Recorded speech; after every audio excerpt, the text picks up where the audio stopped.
لازم تبقي عارفة ان محدش هيشيل شيلتك غيرك. يعني اي حد هتعتمدي عليه وهتقولي ان هو ده اللي هيساعدني او هو ده اللي هيقف جنبي او هو ده اللي هيشيلني، الكلام ده مش موجود. كل واحد بيشيل شيلته. الناس يا حبيبتي دايما بتبعد عن الشخص الشكاي، الشخص المريض، الشخص المهمل في شكله، الشخص اللي عنده مشاكل، وبتقرب قوي من الشخص الجميل، الشيك، الناجح، اللي معاه فلوس، اللي قادر انه يسد احتياجاته.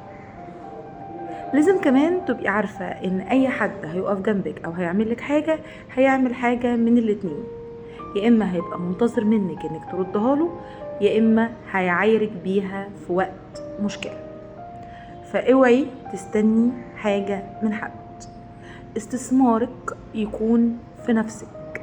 لازم كل يوم تتعلمي حاجة جديدة، لازم كل يوم تنمي في نفسك حاجة، سواء جسمية أو علمية أو مادية.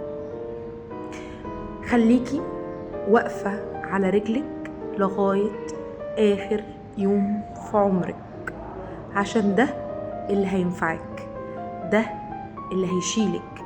انتي لما تموتي هتبقي لوحدك، هتتحاسبي على أعمالك لوحدك. نصيحة جديدة وفيديو جديد مع شيماء خالد.